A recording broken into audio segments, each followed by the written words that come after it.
대형주의 시대가 끝나고 곧 소형주의 시대가 올 것입니다.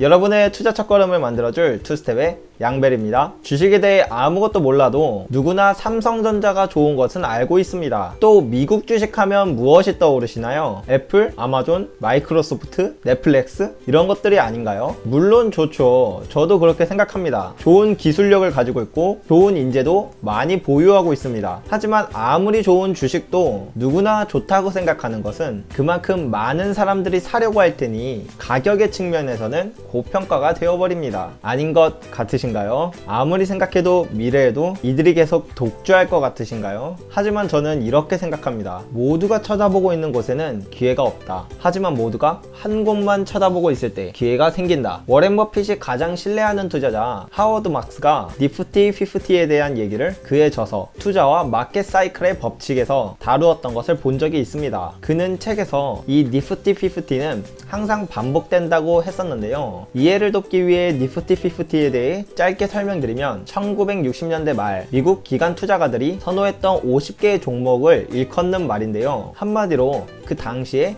가장 핫했던 50개의 종목이었다는 얘기입니다. 현재로 생각해보자면 페이스북, 애플, 아마존, 넷플릭스, 구글을 줄여서 만든 팡이라는 단어와 비슷하다고 생각하시면 됩니다. 한국으로 따지면 어떤 기업을 콕 집어서 말씀드리기는 어렵지만 그래도 최근 가장 핫했던 종목으로 생각해본다면 삼성전자와 카카오가 있으니 줄여서 3카 정도 되지 않을까요? 여하튼 모두가 좋다고 평가하고 앞으로도 좋을 것이라고 생각하는 것은 이미 그만큼 높은 기대감을 갖고 있기 때문에 당연히 비싼 가격이 형성됩니다. 그렇다면 왜 최근엔 대형주들이 독주했을까요?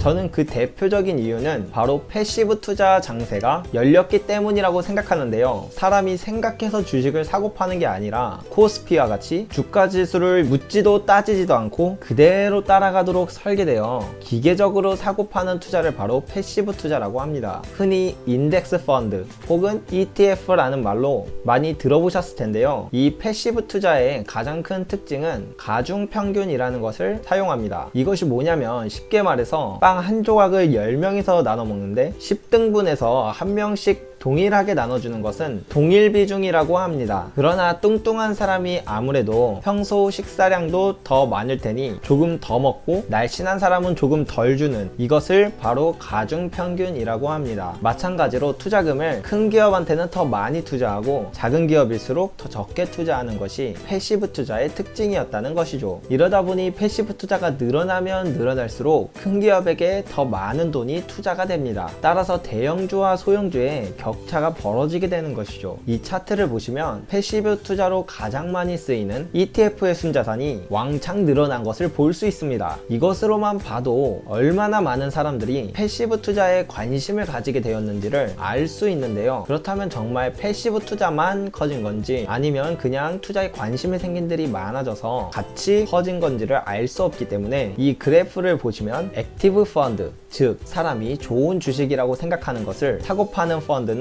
계속해서 비중이 줄어들어 있음을 볼 수 있습니다. 반대로 대형주에 편중되어 있는 패시브 펀드는 계속 늘어났음을 알 수 있죠. 이것을 보아도 사람들은 대형주에 대해 막연한 믿음을 갖고 있습니다. 따라서 수많은 개인 투자자들이 삼성전자를 사고 있고 ETF로 투자를 하고 있습니다. 한국뿐 아니라 전 세계적으로도 패시브 투자 붐이 일어났음은 부정할 수 없는 사실이죠. 하지만 아까 제가 말씀드렸다시피 모두가 한 곳을 보고 있을 때 비로소 기회가 생깁니다. 모두가 대형주만 보고 있고 ETF만 보고 있는 이 시점이 바로 소형주에 관심을 가져야 할 때라는 것입니다. 지난 영상에서 이제는 미국이 아니라 한국에 관심을 가져야 한다고 말씀드렸었는데요. 오늘의 내용과 합쳐서 생각해보면 한국의 소형주에 관심을 가질 때 남들이 보지 못하는 기회들을 잡을 수 있을 것이라 생각합니다. 가치 투자의 핵심은 소외되어서 저평가되어 있는 자산을 사는 겁니다. 정말 어떤 주식이 소외되었고 저평가를 받고 있다면 나는 이름도 못 들어봤거나 들어도 별로 좋아 보이면 안 되는 것이 정상 아닌가요? 지금 내가 좋아하는 그 주식 전혀 저평가된 주식이 아닙니다. 다음 영상에서는 지금까지 성장주, 기술주의 독주였지만 이제는 가치주의 시대가 올 것입니다. 라는 내용으로 한국의 소형 가치주에 관심을 가져야 한다는 결론을 말씀드리겠습니다. 영상 끝까지 시청해주셔서 정말 감사합니다. 이상으로 투스텝의 양벨이었습니다.